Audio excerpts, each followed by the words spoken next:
ladies and gentlemen. The very word secrecy is repugnant in a free and open society, and we are, as a people, inherently and historically opposed to secret societies, to secret oaths, and to secret proceedings.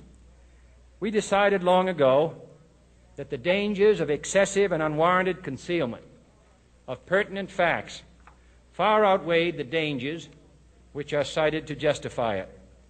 Even today, there is little value in opposing the threat of a closed society by imitating its arbitrary restrictions. Even today, there is little value in ensuring the survival of our nation if our traditions do not survive with it. And there is very grave danger that an announced need for increased security will be seized upon by those anxious to expand its meaning to the very limits of official censorship and concealment. That I do not intend to permit to the extent that it's in my control. And no official of my administration, whether his rank is high or low, civilian or military, should interpret my words here tonight as an excuse to censor the news, to stifle dissent, to cover up our mistakes, or to withhold from the press and the public the facts they deserve to know. For we are opposed around the world by a monolithic and ruthless conspiracy that relies primarily on covert means for expanding its sphere of influence, on infiltration instead of invasion, on subversion instead of elections, on intimidation instead of free choice, on guerrillas by night instead of armies by day. It is a system which has conscripted vast human and material resources into the building of a tightly knit, highly efficient machine that combines military, diplomatic, intelligence, economic, scientific, and political operations. Its preparations are concealed, not published. Its mistakes are buried, not headlined. Its dissenters are silenced, not praised.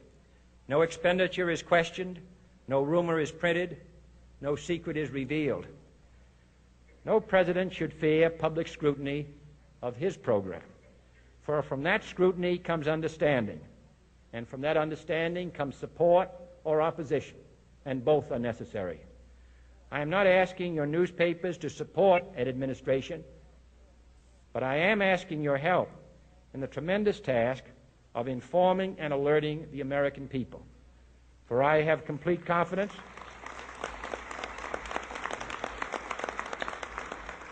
in the response and dedication of our citizens whenever they are fully informed. I not only could not stifle controversy among your readers, I welcome it. This administration intends to be candid about its errors. For as a wise man once said, an error doesn't become a mistake until you refuse to correct it. We intend to accept full responsibility for our errors, and we expect you to point them out when we miss them. Without debate, without criticism, no administration and no country can succeed, and no republic can survive. That is why the Athenian lawmaker Solon decreed it a crime for any citizen to shrink from controversy. And that is why our press was protected by the First Amendment, the only business in America specifically protected by the Constitution, not primarily to amuse and entertain, not to emphasize the trivial and the sentimental, not to simply give the public what it wants, but to inform, to arouse, to reflect, to state our dangers and our opportunities, to indicate our crises and our choices, to lead, mold, educate, and sometimes even anger public opinion.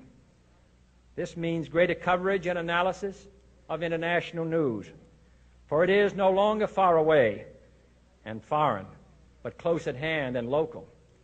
It means greater attention to improved understanding of the news, as well as improved transmission. And it means, finally, that government at all levels must meet its obligation to provide you with the fullest possible information outside the narrowest limits of national security.